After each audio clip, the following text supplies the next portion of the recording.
MBR, nothing but rants, show where I find topics that I'm rather passionate about and I pontificate upon them. These are not hot takes, but rather takes that I am hot about. Nothing but rants. Hot takes. 3-point stance, we advance. Ball in my hands, I don't take no chance. Touchdown dance, that's my jam. No hot takes, this is nothing but rants. Nothing but rants. Nothing but rants. Nothing but rants. You know Brooks finna cook, let him rain.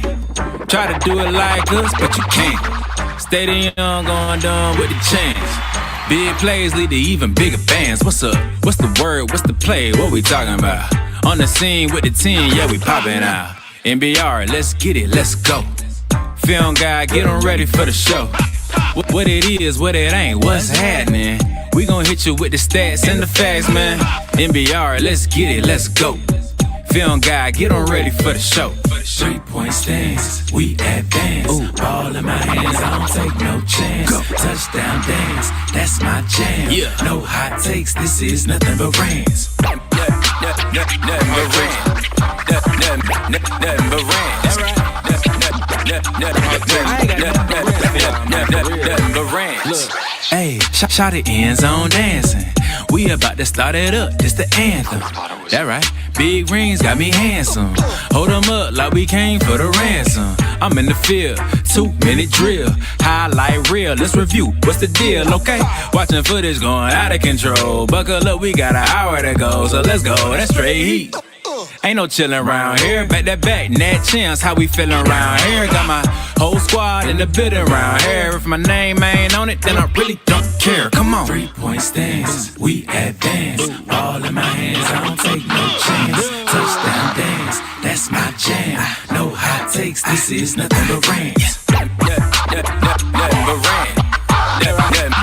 Nothing but rants.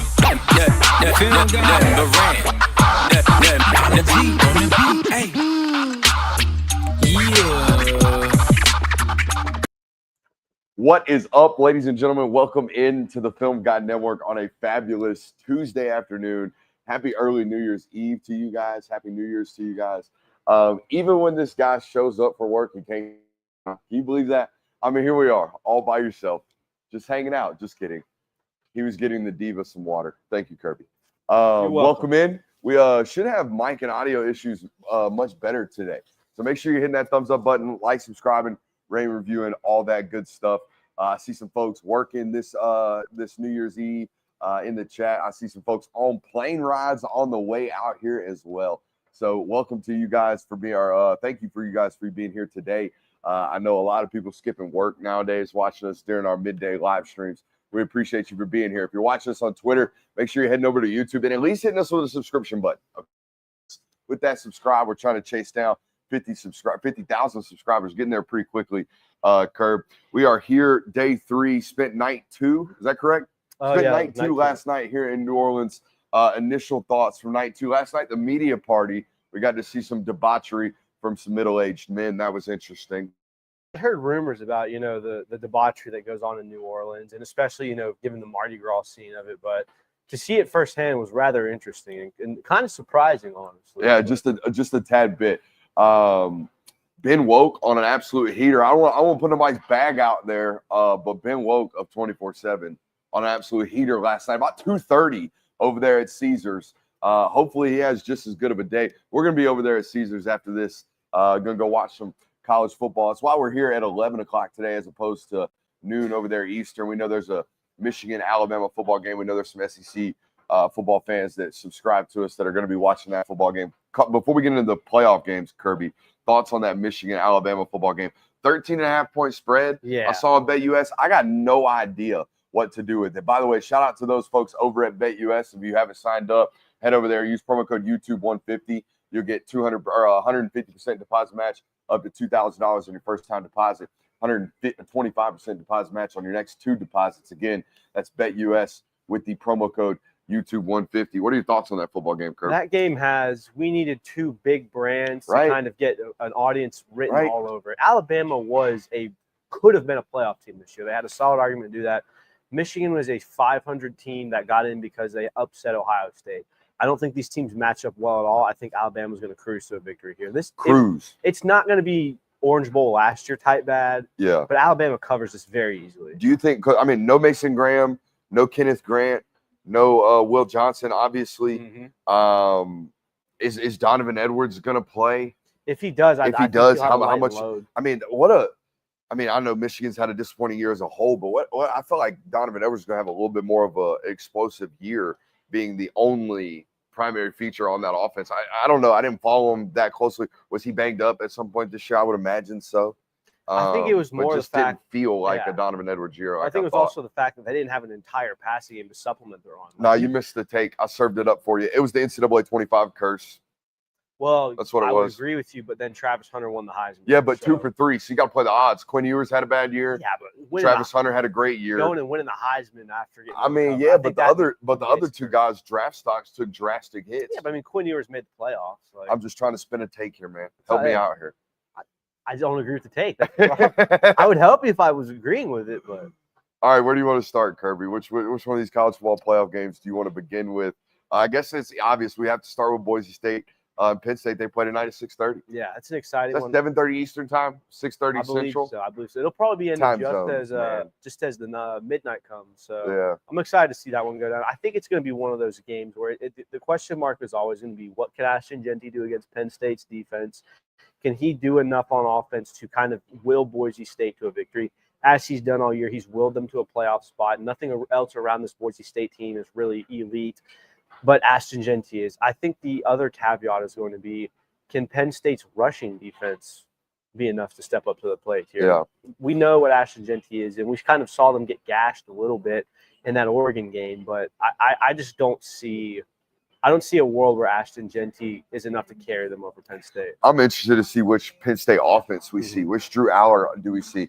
Is Boise State's defensive front capable enough to make the game be on Drew Aller, right? And I think it's the same question for both football teams defensively.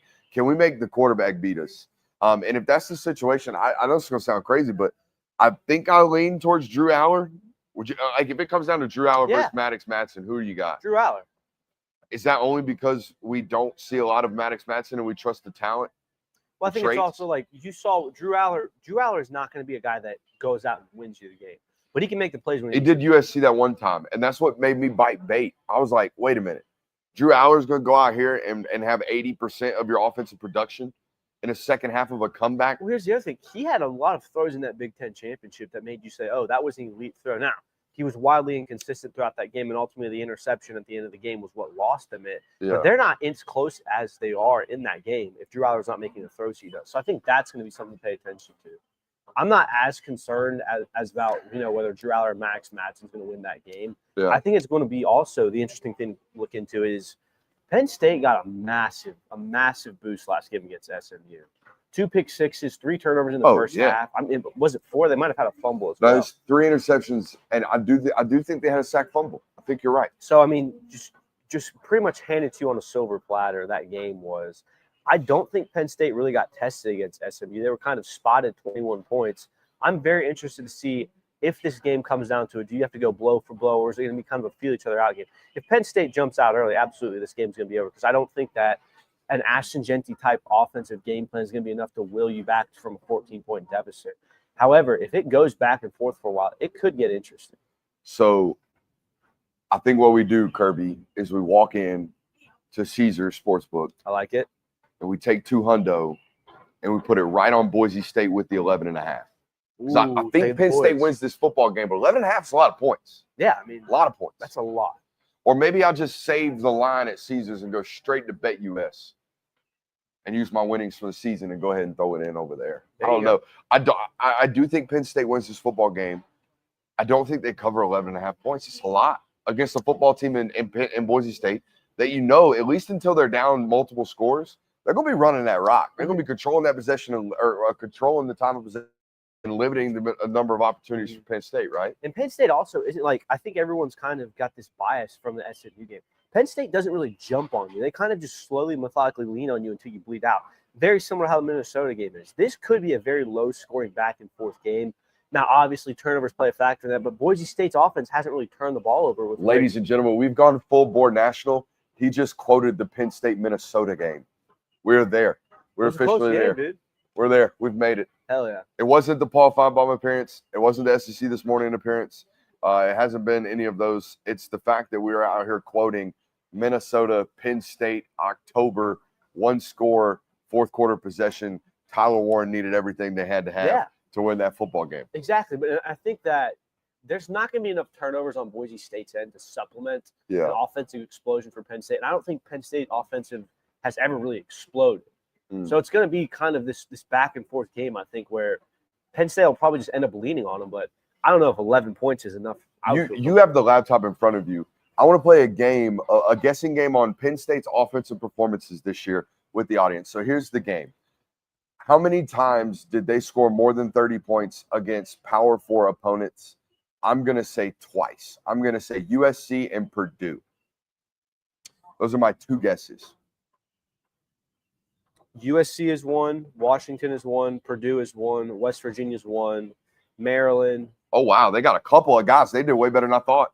And, well, Oregon as well. They lost that game, however. Okay. Well, the Oregon game got weird really early. Yes. Weird really early. And it looked to me like Oregon lightened the box and started saying, okay, you might run for 250 today, but you're not throwing for 400 and coming back in this football game. Which one of these? I feel like James Franklin, since he's been there, he plays two brands of football, or two styles of game, I should say. They control you and beat you, or they kind of get whipped. I don't see the avenue where you get whipped here. And I know the entire stigma of, James Franklin against top 10 teams, not a very good thing. And that very well could be an issue here for Penn State. But I don't see a world where they get whipped. The way Penn State loses this game is if it goes back and forth enough, and they just make the mistake at the end, or Ashton Jeanty is everything that he's been advertised as and takes over this game. I don't see Penn State gets whipped up front type scenario. I don't see, Penn State getting suffocated on offense. They're not going to be out otherworldly, but I don't think they get whipped. The chat just reminded me of why I love Unless It Doesn't Happen the most, because for every fighting Neil Brown take you got a fighting Kenny Dillingham take that just it makes you a gold standard take artist. You know what I mean? So maybe we just need to bring Unless It Doesn't Happen back. So let's go. Unless it doesn't happen in this football game right now. What do you got? Unless it doesn't happen in this football game, Ashton Jeanty held it under 100 yards. Ooh, you heard it here first. Why not take it, dude? I mean, it's one of those things where he's been treated, and rightfully so, he's earned that right, but he's been treated as this unstoppable force, the greatest running back of all time in college football history. I'm hesitant to believe that when you've played one Power 4 team. Now, I get it. He did shred him. The Power 4 team is the number one team in the country. We've also seen they have some issues stopping the running game, and it was in the first 3 weeks of the season. I'm very hesitant to think that Ashton Jeanty is just going to go in here and give you another 100-yard performance because that's what he's done all season. He's done it because it's against a group of 5. So you know what? Ashton Jeanty held it under 100 rushing yards. All right. You heard it here first, unless it doesn't happen. I'm going to go the complete other way. Actually, I don't know. I'm just looking at it, man. 1, 2, 3, 4, 5. 5 times this year out of 14 football games, Penn State allowed more than 100 yards rushing. So what is that? That's 9 out of 14 games they held their opponents to fewer than 100 yards rushing. Yep. And more importantly than that, it's the yards per attempt that I really care about, because you might be running it for 100 yards plus, but if it took 75 attempts, it don't mean a hell of a beans because you still ain't moving the sticks.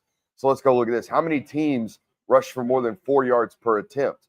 All right, let's see. 1, 2, 3, 4. We have 4 teams that rush for more than 4 yards attempt. The one that sticks out glaringly on this card sheet or on this game log sheet is Southern Cal, who rushed for 8 yards an attempt on this football team.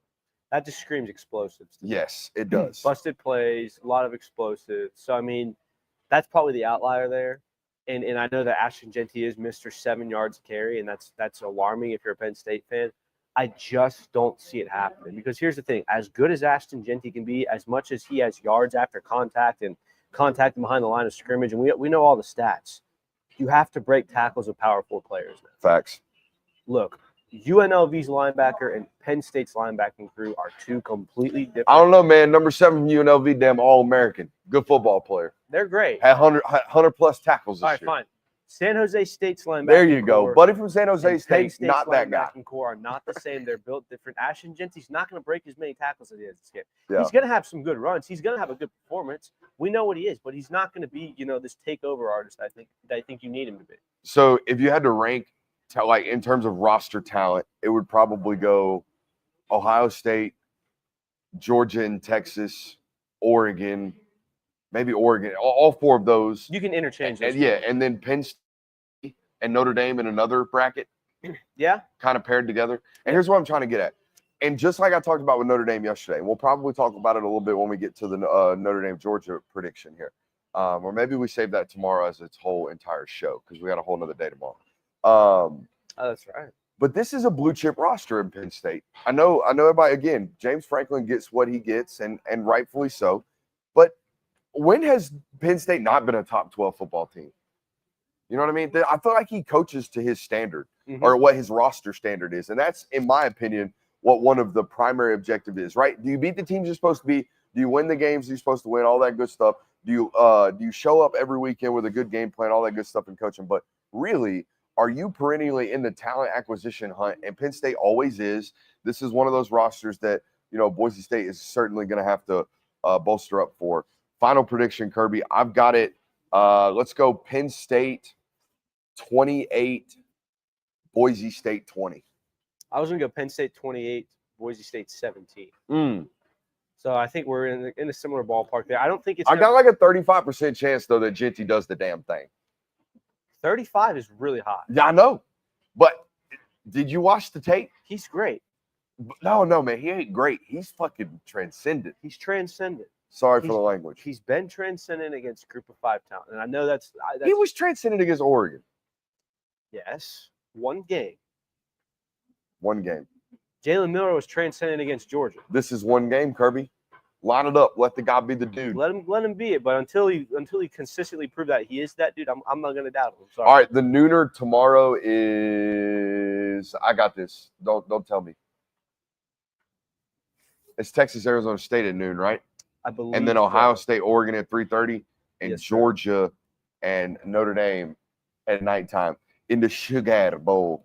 So let's start with that Arizona State Texas football game, Kirby. This is the Fiesta Bowl. I believe so. Yes, Shout sir. out. Fun fact about the Arizona Cardinals Stadium out there. What is that? That used to be the Phoenix University of Phoenix Stadium.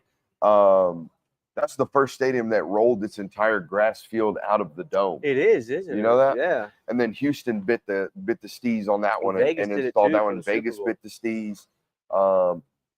You think Jerry would have done it too, but no. Jerry was like, hey, let's put turf in it.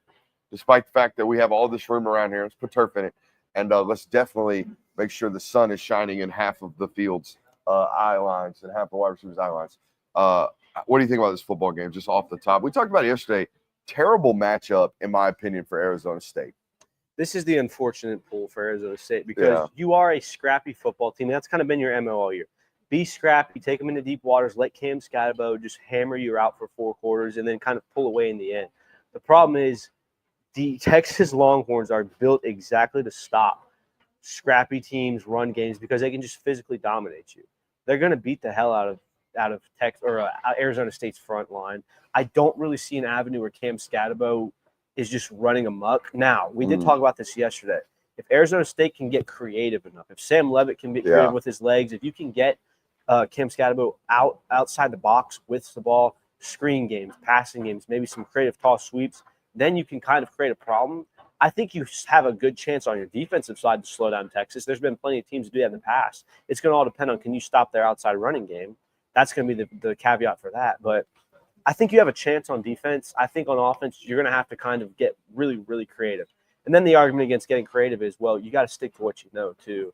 I just don't see an avenue where Arizona State gets more than, I think, 28 points as their absolute max. If you can guarantee Arizona State stores 28 points in this game, I think they'll absolutely take that. I think Texas has only allowed 30-plus points in one football game all year, and it was Georgia. I can tell you right now. I think. And the hell, that one wasn't like the defense was out here giving up. I think they only allowed 320 total yards of offense. That was a bunch of short possessions for Georgia in that football game. Texas, to beat Texas, you got a 20-17 them suckers this year. I don't think you're gonna be out here winning a. Oh no, Clemson got them for 30+ last week or 27. Clemson only scored 24. But that was the second highest point total all year, wasn't it? Georgia at 30, Clemson at 24. Believe it or not, Vanderbilt also scored 24 against them. Hell yeah, Vandy. Vandy boxed them a little bit in the run game as well. That was part of the reason why they had short fields as well. It's a lot of 24, 17, 3, 13. Hey, look, people, Kirby, you're the Georgia grad. That's as good as we've seen since 2021 Georgia defense. It's good. It's very good. It might be as good. I think when I watch them on tape, they're as difficult to plan for. These guys don't have any holes at all as Georgia was in those years. From a talent and skill set, they might not have 15 first rounders. Yes, from a talent and skill set standpoint, I think Georgia 2021 has the edge. I mean, what also makes that defense so iconic not only is the stats that they put up, but the kind of the legacy that those guys had. Jordan Davis, Devontae White. I mean, the list goes on and on of just first-round defensive players that were on that list. Scattaboo. I've always said Scattaboo, but I think there's only one B at the end. Yeah, no, it's a B-O on that at the end of it. I'm a Scattaboo kind of guy. I think. But, he is a little spooky. Yeah. I like little Scattaboo. Maybe maybe Scattaboo 1 month out of the year, Scattaboo 11 out of 12. Yeah. I think it's kind of a potato thing. Like potato. A potato, huh? Scattaboo. I've never heard that one. Oh, I see. Yeah. I didn't pick that Catch one up now. I didn't pick that one Catch up now. I'm not going to lie. That one wasn't very good. No, it wasn't. Can they put it at the feet of Quinn Ewers? I don't know. And they are scrappy at DB. They can somewhat cover. Yeah.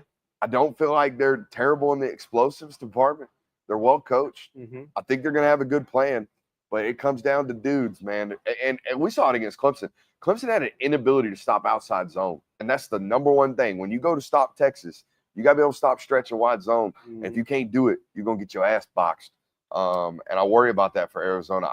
Look, man, like if you're expecting some 42-10 football game from Texas, they don't do that this year, okay? The moment they get up 2 scores, it's time to squat on it and lean on the nation's best defense. Oh, yeah. Like a 27-17 football game, I think. Yeah, I mean, I think it's going to be in favor of Texas. I think it's going to be another one of those. And it also feels weird because this feels like a game where Texas can lose the turnover battle and still win this game. Like if you told me Quinn Ewers throws 2 picks today, I wouldn't, or in this game, I wouldn't necessarily say, oh, that's really damning for them. I think Arizona State wins now. I think Texas defense is so suffocating that it's gonna really just depend on how many times can Cam Scattaboo, whatever his name is. That sounded like a name. I mean, you're out here mispronouncing his name, for Christ's sakes. I thought the kid was Amish for about 8 months. Amish misinformation pretty hard. But no, I don't know where I got that. I think I got lied to on the internet or something. That was interesting. But no, I was the one doing the lying on the internet, actually. I do think that it's just going to all depend on can Arizona State's offense make something shake? Can you get to 20 points? And I think then you'll have a shot. But again, it's one of those things where like everything that we've kind of expected, the more talented team, the higher ranked team is winning these games. Yeah. I don't see a world where Arizona State wins this game. You could entertain the idea of it, and I think that it's a really fun thing to think about. Texas is winning this game. And that's where I was going next because the chat's already made it there. More likely to come up with the upset as a double-digit underdog, Boise State or Arizona State? It's Boise State. Yeah. I think that Arizona State is the matchup nightmare that you don't want to go up against. You're up against a really, really good defense that's predicated on being able to shut down your run game. Yeah. Your running game is exactly what's made you really good this year. So Boise State's got the kind of edge there because we have seen these games where Penn State kind of just flirts around with you, just kind of leans on you.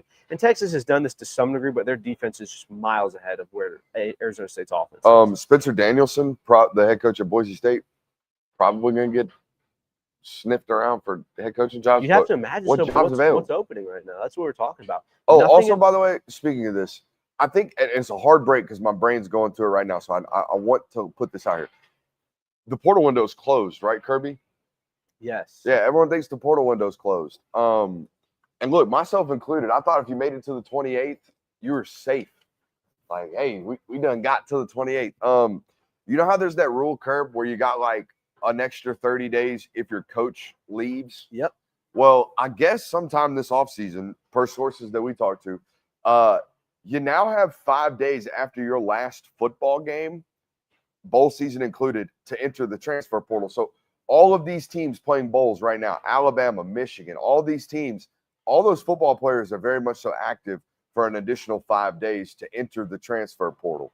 I guess, and it makes sense, right? This is the way of coaches basically saying, hey, we've got kids having to make a decision. They don't necessarily want to quit on their football teams, but they don't have an opportunity to leave, knowing that they need to leave because the portal has closed after our bowl game. So can we have an opportunity for these young men to, experience their free agency if they choose to do so after their football game? So all of these college football playoff teams still not out of the woodwork with regards to the transfer portal. I think it's fair, but I also think it makes you clench your cheeks a little bit if you're these college football playoff teams. What also coincides with the fact that we've all talked about it. It's been a relatively quiet portal season. Extremely. So far. And that's because there's 8 teams left that have a lot of talented players on them that have not opted to enter the portal yet because they're still playing meaningful games. They're still in a national title hunt.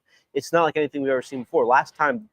This time last year, there were only 4 teams left. You have double that amount now. So, I mean, the portal obviously is going to be – there's going to be another wave of players that come in. So, I think that kind of explains why. It's interesting to think about, and it makes perfect sense. Yep. All right. Should we move on to Ohio State? Let's do it. And Oregon. I'm excited for this one. Unfortunately, I'm probably not going to be able to watch most of the second half. I'll be doing pregame on the field and all that good stuff. I just wonder, man, like, what will Howard we getting? That's my only question I got for this. Like, I can almost guarantee going into this football game, Dylan Gabriel's going to complete 69% of his balls. Nice. For about 310 yards. I can also tell you that on at least one critical third down in this football game, Dylan Gabriel will use his legs, for a 15-yard scamper or keep on a read option. About that quarterback play. I don't know anything about what we're about to see from Will Howard, Kirby. Well, it's not just Will Howard. It's what version of Ohio State are you going to get? Yeah. The version that we saw against the Tennessee Volunteers is the number 1 team in the country. It's the scariest roster ever, and they are absolutely going to win the national title if they turn in 3 more games like that. Yeah. The problem is 12 weeks leading up to it, they were wildly inconsistent. The week before that game, they lost to Michigan, a 6-6 team, got boxed around at home. Yeah. So it's not just, what version of Will Howard are we going to see? I think there's kind of a baseline expectation of Will Howard. He exceeded that by miles yesterday. What game plan are we going to get? What offensive line performance and physicality are we going to see from that unit that seems to have been gelling together at a much higher rate, right? How angry is this Ohio State team going to be 100%. after coming off a big win? Like we all talk about it. Everyone, they had to listen to 2 weeks of being doubted, sitting at home during conference championships, Michigan fans up their ass saying, hey, we still own you, 4 wins in a row. They came out in that game pissed off and were swinging. I don't know if necessarily going to do that now after coming off of a big win. People have kind of been singing your praises. Hell, some people have said, oh, that's a national title team based on that game. So, hot topic on the internet. Is Ryan Day still actively coaching for his job, or is he safe and sorry after the 42-10 dismantling of one Josh Heupel's Tennessee team? I don't think he's actively coaching for his job. I think if you lose this game, the whatever it is, the discussions start right back again. Ryan Day on the hot seat in 2025. Is this a must-win season for him? Is it do or die? It also depends on how you lose this game. If you lose this game in similar fashion to how you lost the first one, where it comes down to the wire, your QB makes a boneheaded play, you lose essentially because Dan Lanning is a psychopath when it comes to coaching. I don't think that he necessarily gets put in hot water. If you get dominated up front, if you lose this game by 2 scores, people are going to start looking at Ryan Day askance and say, hey, he might not be the answer. But I don't know how anyone ever gets fired after losing the second round of the playoff. All right, while I'm doing my prediction here, I want you to do me a favor. Will you pull the last 2 classes, go into 3 if you have to, and find me if Ohio State has any blue chippers at the defensive tackle and defensive end position? And here's my question about this roster. I think I actually know part of the reason they went in so heavy on NIL to keep guys like Jack Sawyer and keep JT Tuimoloau out and keep that defensive tackle on this roster, despite the fact eligible, top 90 evals last year as draft eligible juniors. Because I don't think Ohio State has recruited on the defensive line like we know Ohio State to do. Okay, if my memory serves me correct, I think Jack Sawyer's the last 5-star they've signed as an edge rusher.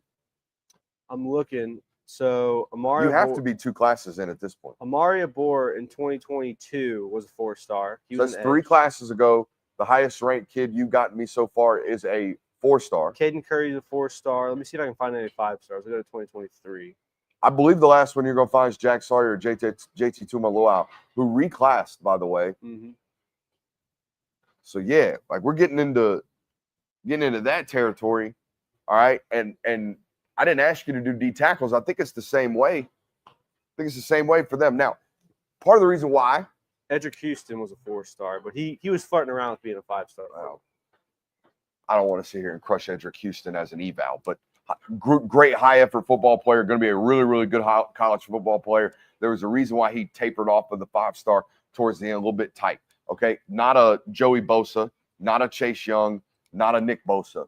All right, but yes, not a Jack Sawyer, not a JT Tuimoloau. To answer your question, Jack Sawyer and JT Tuimoloau are the last 5 stars. This is my fear for them, and it has been my fear for them because I've been watching it over the last 3 or 4 years. It's like, hey, where are the I know y'all got blue chip wide receivers. I get this, but where are the dudes? And now, granted, you signed, and that's why I think there are some. Hey, you ain't gonna have this defense moving forward, Bubba. Mm-hmm. Like we're gonna have to go back to being an offensive laden football program, and that's great because we got a talented young quarterback in Julian Sand, and Lord knows we got the best young wide receiver in all of football in Jeremiah Smith. But this is kind of like the roster is what it is, buddy. We got to go get this thing now. We got one of our best chances to win a title over the next 3 or 4 year window, right?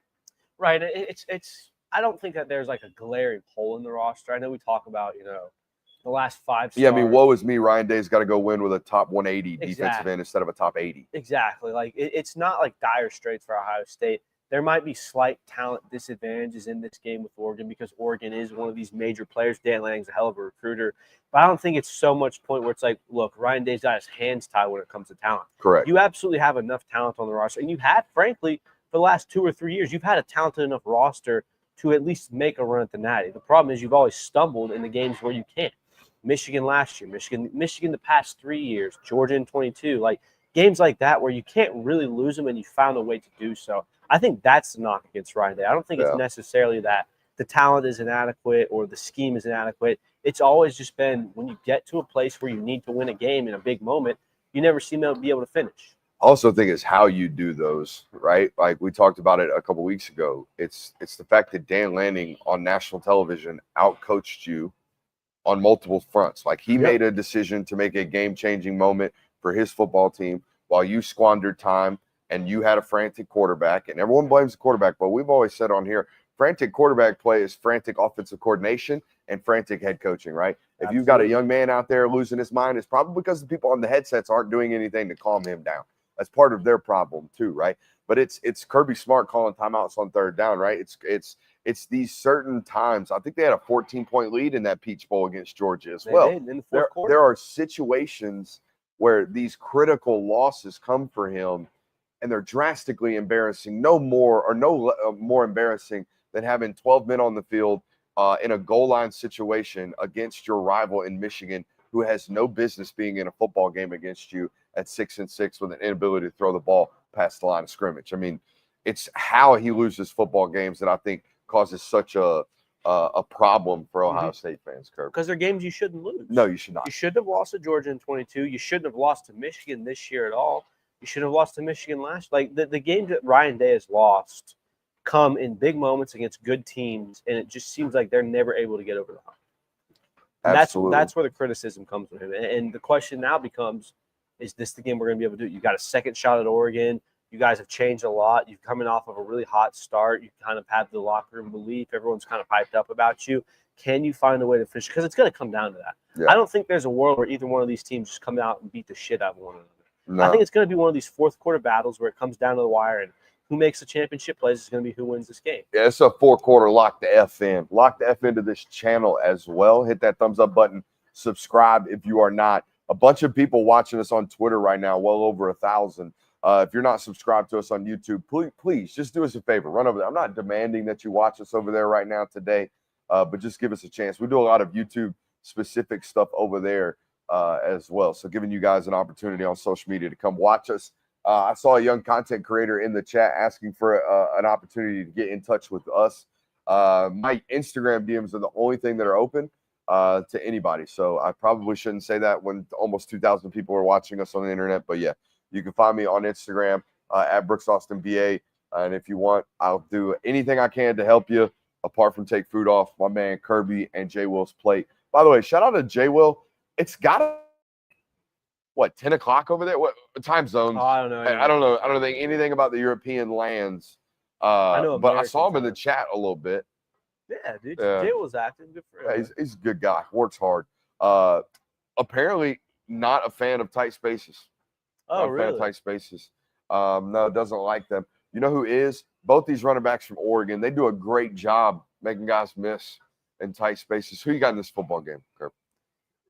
You always got to ride with coaching in this thing. Yeah.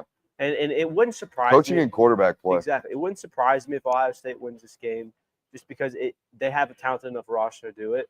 But, again, you've been in multiple situations throughout the years, and Ryan Day has never been able to get these teams over the hump. And like we said, it's going to come down to a fourth quarter matchup. It's going to be a game-time decision as to, who makes the right call. But I just can't go against the better coach thus far. Quarterback. Christian Kirby is anti-Ryan Day deep state. I'm not anti-Ryan Day. I think Ryan I almost called him Ryan Howard deep state. That's because you got Shout the Will out to Howard. the Phillies. That's because you got the Will Howard deep state. Yeah. I'm not. And Ryan Howard had an absolute stick back in the day. I'm not anti-Ryan Day. I think he's a great coach. I don't think he should be fired even if he loses this game.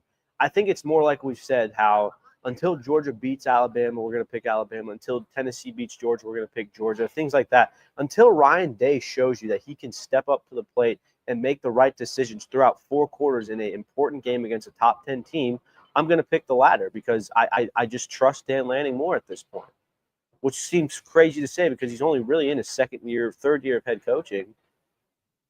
I got Oregon 34-28. Yeah, I'll go Oregon 31-23. I think it's going to be one of those lower scoring games. I think defenses are really going to shine through. I think there's going to be moments where defenses create stops, but I think we're going to see at least 375 yards of total offense from both of these football teams. This will be the highest scoring of the 4 games. I think Yes. we can agree on that. Yes.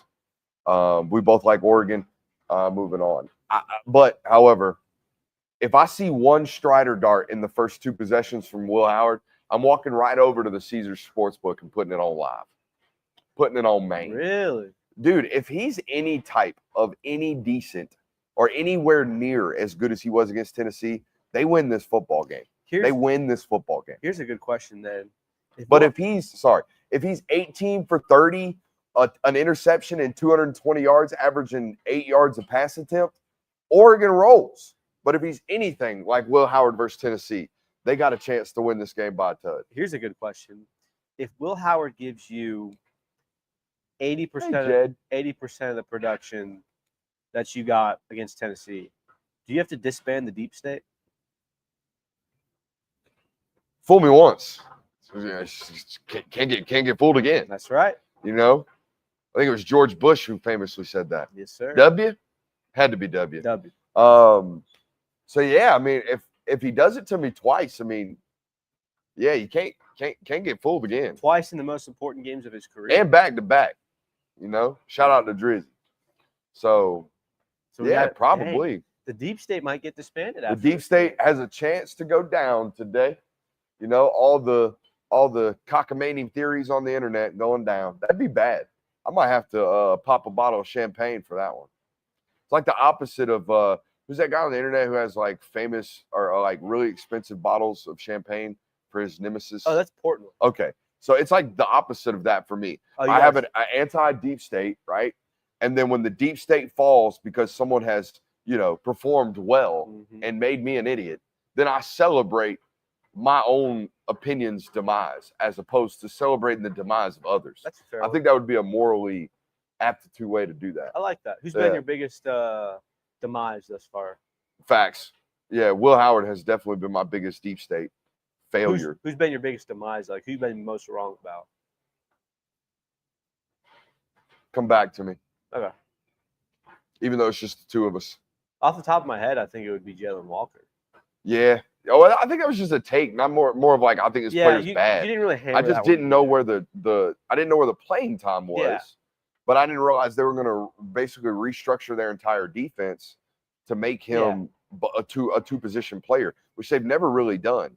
Like I know Channing Tindall was a positional rusher, and Quay Walker played some edge stuff when Nolan Smith and Adam Anderson were out in 21. But like this is a very new thing for Georgia. We'll see. But yeah, I mean, this will be the biggest. This will be the first time that a deep state has seen its own demise happen. Disbanded for sure. On Maine. So chat, will I be cooked? I don't know. I also want to say thank you for those 5 gifted subs over there on YouTube. I noticed that as well. Should we move on? Yeah. Notre Dame, Georgia. Let's do it. Now, what did you learn? I had to do a radio hit with Peter Burns and Chris Doring during the joint press conference. What did you learn from that today, Curb? So I think the biggest thing that stuck out to me, and again, it's 2 coaches that are very good at what they do, and there haven't been a lot of prodding questions. Like, how can there be? There's very little history between these 2 guys. Yeah. There's very little overlap between these 2 coaches. I mean, obviously there was a question asked about the 2020 Cincinnati game because Marcus Freeman was on the defensive staff there when they played Georgia in the Peach Bowl. But other than that, it's 2 guys that don't have a lot of overlap. There's no Saban tree here. They haven't coached against each other before. So there's not a lot to ask about it. But I do think that one thing really stood out to me. Someone asked Marcus Freeman about what he remembers about playing in the Sugar Bowl as a player here in that 2007 national championship against LSU. And the first thing he said was, the first thing I'll tell you is it was the second time in a row that we had lost the Natty. And that sticks with you. And you can just tell it was radiating off of him. Marcus Freeman is pissed off that he has not been able to reach that level as a team, whether it's been in college as a player or college as a coach.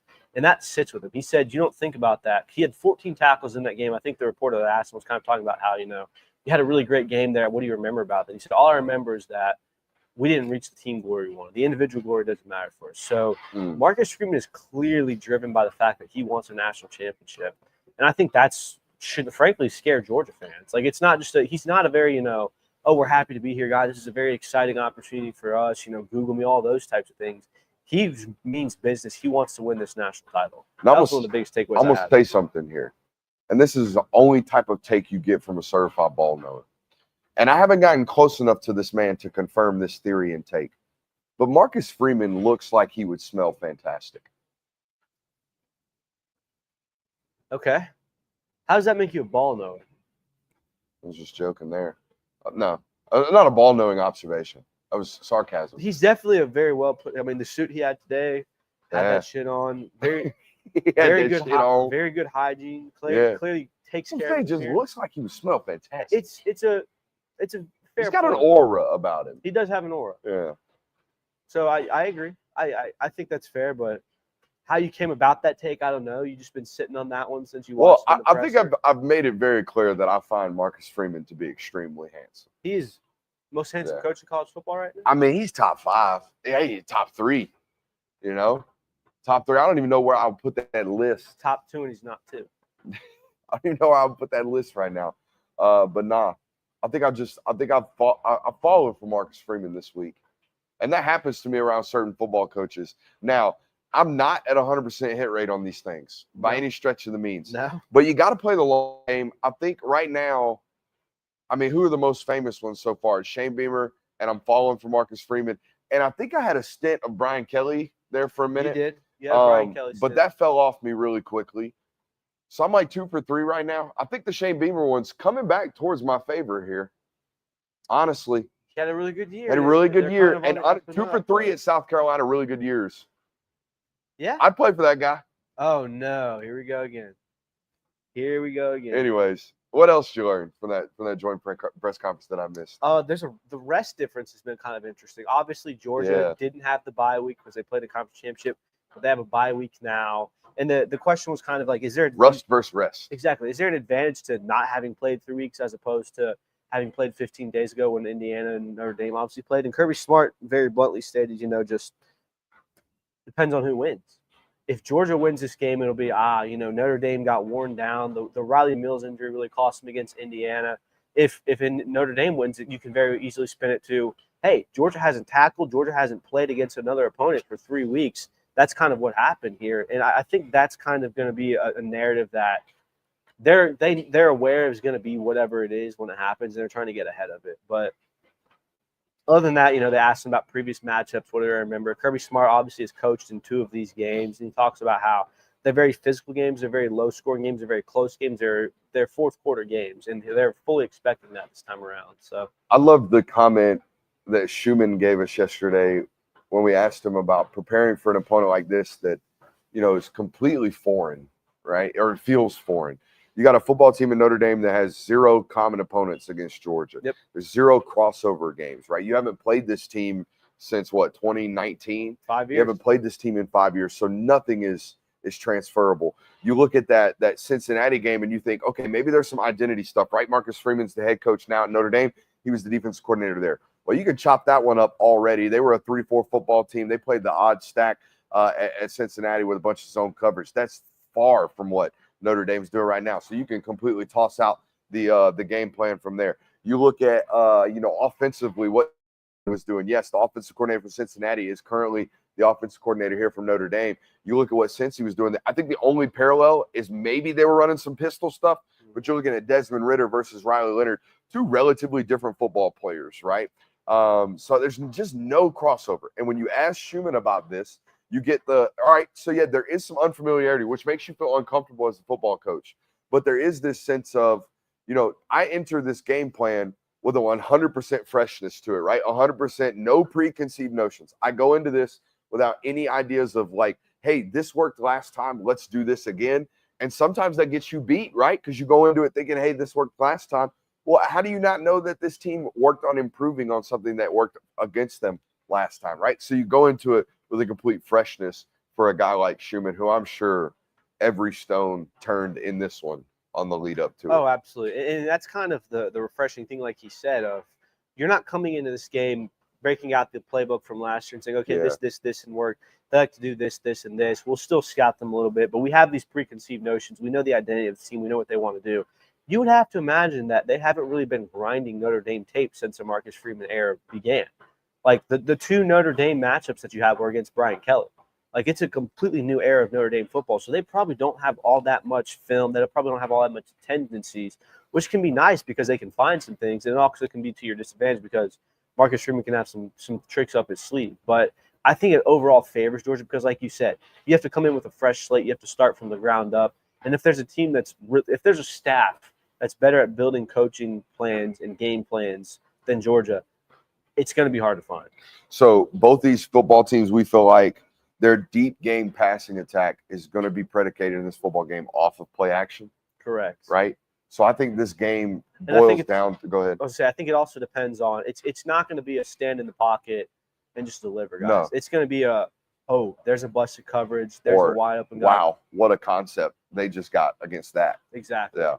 I think if we're talking about 2 offenses that's explosive passing game in this game is going to be predicated off of play action, then the game's going to boil down to first down efficiency and third down yardage to go. Mm-hmm. Right? Are you in 3rd and 2s? Are you in 3rd and 6? If you're in 3rd and 6, you're losing this game. I don't think there's any debate about that for me. I would be far, far more shocked that this game, or I would be shocked that if this game boiled down to, holy shit, Riley Leonard or Gunnar Stockton completed 9 of 12 passes on 3rd and 8 plus. Yep. I just don't see that happening. No. The DBs are way too good. Wide receivers lack separation and playmaking ability. Way too high of a clip on both sides of the football. I had a conversation with an NFL source about this yesterday. I said, Coach, is there any draftable and NFL, or not draftable, is there any NFL starter at the weaponry position not named running back on either of these rosters? And the answer I got was one of the tight ends from Notre Dame is a starter, borderline starter caliber player in the NFL per this sources' grading reports, right? And then my immediate follow-up question was, is he a big athletic body that they know can be an end-of-line tight end, or is he a mismatch, right? And what do you think the answer was? Big athletic body. Big athletic body. It's just going to be a draftable, playable Y on the NFL level. There are no elite weapons in this football game on either side of the ball, and I think that's going to be a major factor. That are outside the running back position. I think outside of the running back. Yeah, I think both teams have a really. Those are the two best weapons. Love, Etienne, the second back from Notre Dame. Forgetting his name right now. Yeah, 24. Those are the guys. And then outside of that, it's which one of these coordinators can get in their bag. Yeah. I mean, second down is clearly going to be the most important down of this game for both teams because, like you said, you can't live in 3rd and 6. If you're Georgia, you haven't really been able to live in 3rd and 6 all year, even though Carson Beck has been one of the more efficient passers on that down last year. You still cannot convert like the way you had in the years past. So it's going to have to be a lot of 3rd and 3s, a lot of, hey, we've just kind of sat on the ball, drive it down the field. I don't think there's going to be a ton of explosives in this game. I think it's going to be who can put together the most 8-play, 9-play, 10-play drives, really get that defense, keep the opposing defense on the field, drain some clock. It's going to be a low-scoring game. We're going to hold score predictions for tomorrow. I want your thoughts on all of the multi-sport athletes that Notre Dame has. Have you seen all this? Yeah, they've got like 4 or 5 laxers. They got like 3 or 4 baseball players, all kinds of different like multi-sport athlete guys. And maybe the lax thing is just a northern thing, and I definitely know that that's the case. Man, I just think it's interesting how many different athletes they have playing multiple sports. And I think it's also probably a cultural thing at Notre Dame.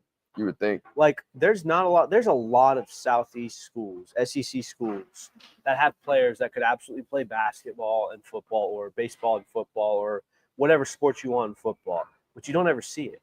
The SEC doesn't let them do that, really. I think Notre Dame is very willing to let these guys go out and play lax in the season or baseball, and it's just a cultural thing. I loved what Freeman had to say about, all these coaches talk about wanting skill guys to run track, right, particularly in the South. But everyone talks about multi-position or multi-sport athletes. It's about competition, being in competition when you're in your down season for your primary sport, all that good stuff. But I loved his point about I love the integrity of a person who goes out on the track and knows he's going to get beat, but knows it's going to make him better, but he's willing to show up and get better as an athlete, just running track, knowing that he's not good at it, right? And there's some competitive humbling that goes on right there. I thought that was interesting because I've always heard guys be like, oh, yeah, well, if we have athlete A and athlete 1A who are equal like evals for us and one guy is a 3-sport athlete, we're going to take the one guy who's a 3-sport athlete over the dead eval who only plays football. I've heard those things, but I hadn't heard I enjoy guys who are basically signing up to lose because they know it's going to make them better. Like that's awesome. Yeah, it's a really good quality to have, and it's an understandable one. But then, for every it's really good to have that competitive loss. How many injuries have you had from lax that necessarily might dig into the football season, or vice versa? So it's understandable why the two schools go about it differently, and why there's kind of a cultural divide in that. I don't think it's an indictment on Georgia football. I think there's plenty of guys on this roster right now that if you let them, would be basketball players, would be baseball players, would be, multi-sport athletes. I just think it's heavily discouraged when you're at Georgia. I mean, Arian Smith was a borderline Olympic track runner and was kind of told, like, hey, listen, you probably should shut it down if you want to be, like, really, really good at football because it's being a detriment to your career on the football field. On paper, who's the best football player in this game and who's going to be the best football player in this game? On paper, the best football player in this game is probably Jalen Walker. Okay. He's a first-round linebacker. He can do a lot of different things. He's hell off the edge. The best player in this game is a tough decision to make. I'm going to go, it's going to be one of Georgia's interior defensive linemen. I think that a Kristen Miller, who has gotten healthy in this game, or a Warren Brinson, or even an Xavier McLeod, who had a really, really good showing in Texas, are going to make enough disruptive plays. It's not going to be flash plays. It's not going to be, oh, my God, look at that. But they're going to be disruptive enough to make you say, that's the reason why so-and-so won this game. That's the reason why Notre Dame won. That's the reason why Georgia won. Would you hate me? I know the chat would. Would you hate me if I said Jeremiah Love is the answer to both of those questions? Now, look, I think Jeremiah Love could go for 140 yards in this game and Notre Dame still lose. Mm-hmm. I think there's an opportunity for that to happen. And I know running back value isn't as much as, say, as an edge rusher, a multi-positional defensive front six player or anything like that. But he's transcendent. Or not transcendent is the wrong word. All right, and electric scares me in these football games. Electric is scary, but electric running back play has never really been an issue for Georgia. Like I can't think of a game where electric running backs never been a problem. I don't remember the last running back that just like multiple explosive. And that's what he does. If he's going for 150, he did it on 3 carries that totaled 120. Yeah. You know what I mean? And that's kind of my point. And I can't remember the last back that did that to them. No. It's been, I mean, Jalen Milroe's the last ball carrier to do it to him. That's a quarterback. No, we've seen the elite quarterbacks give you really issue. The otherworldly performances, the C.J. Strouds, the Bryce Youngs, the Jalen Milroe's. I've never I can't recall in my head, and it might have happened at some point where you go back and you say, oh, we lost this game because the running back just gassed Georgia. I don't think Jeremiah Love, he might be one of the better players in this game. He might be someone who really causes issues for Georgia, but I don't think we're going to come back here on Wednesday night, early Thursday morning, and say, you know what, Georgia lost this game because Jeremiah Love was just that damn good. I don't see that happening. So I do think he's probably one of the better players talent-wise. I don't think he's going to be the best player in this game. Chat's telling me I'll fall in love a little too quickly. Not knowing that I covered Jeremiah Love at Christian Brothers in St. Louis, Missouri, coming out of high school. I've been on that dude for a minute. Hey, yo. I think they're talking about coaches. Oh, no, yeah, I'll fall in love with a coach in a minute. All you got to do is speak to me. You make me say 3 or 4 times in a 15-minute press conference. Give me that national letter of intent. I'm on it.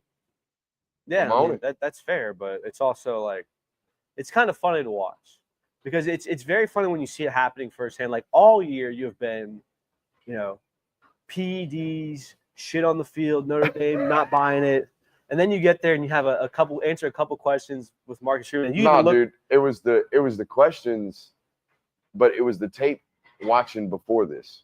Because I look, man, like I don't like losing to Notre Dame or Northern Illinois at home. I don't like not really playing anybody. I don't like these things about that.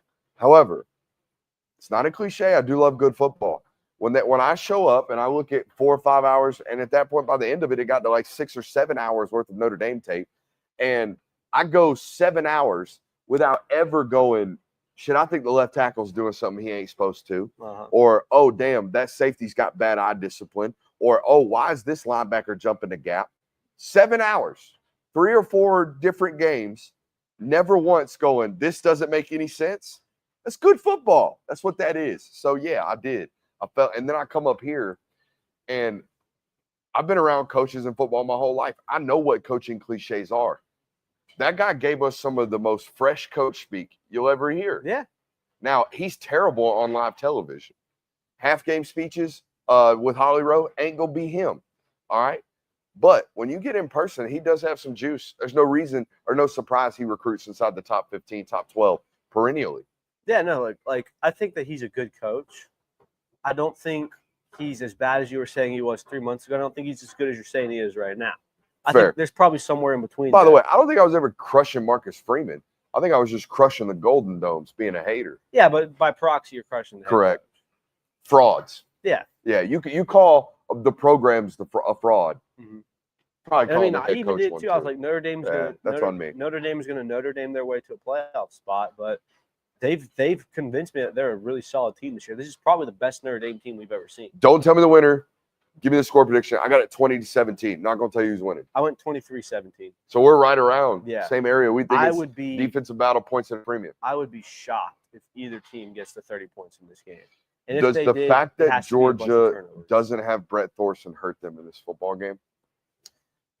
Yes. They say the man from Cairo, who I don't know his name, they say he's got some legendary nickname that rhymes with Cairo. But he's from Cairo, and he's got a boot. He was a 5-star coming out of high school. One of those first world problems for Georgia. You lose an NFL punter. Here comes the highest rated punter out of high school who's never kicked in college, but he's got a leg apparently. Yeah, I mean, like, this will go back to the special teams matter conversation. Bullshit. If Georgia can't flip the field, if you can't punt from your own 30 and pin them within their own 20 consistently, you're going to have a long day. I don't think that it's going to become a situation where it rears its ugly head. As good as Brett Thorson was, I don't think that he was irreplaceable. You're certainly going to notice it. But again, I don't think it's going to hurt them as bad. It can. It can absolutely bite you in the ass. I mean, God forbid he drops a snap or something, then it'll be a real bad situation. But I don't think that you're going to lose this game because you weren't able to flip the field. It could have contributed to it, absolutely. Most important matchup, unit versus unit. I think it's wide receiver versus DB on both sides of the football. I think it's which one of these wide receiver units can just create just a smidge of separation and make big plays. I'm going to go Georgia's offensive line against Notre Dame's front six. If you think it could be an advantage, like a significant advantage for Georgia? It's the most important matchup. Yeah. Like if you can win that consistently and you can guarantee 4 yards of rush, you're going to give Gunnar Stockton enough time to go through progressions and make decisions, or at the very least not be pressured when he throws.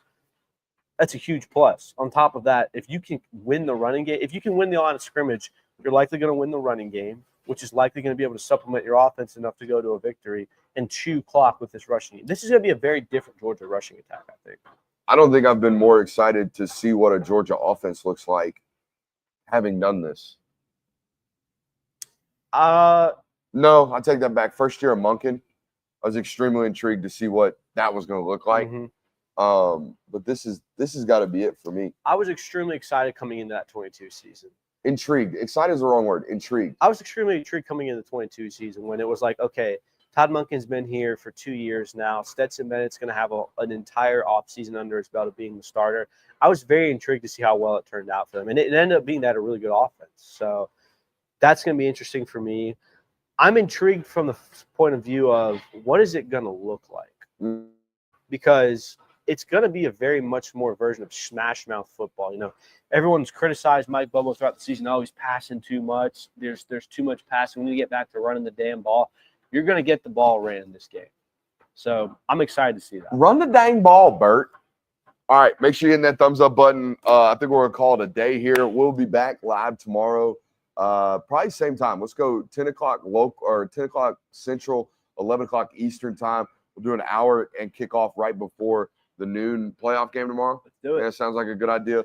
And then we'll take our happy butts to the stadium and go watch a damn good football game like we expect to see tomorrow inside. That's the Caesars Superdome now? Yeah, it used to be the Mercedes. I could go for a good chicken Caesar salad right about now. Make sure you hit that thumbs up button, like, subscribe, rate, review on your way out. I love you. Bye.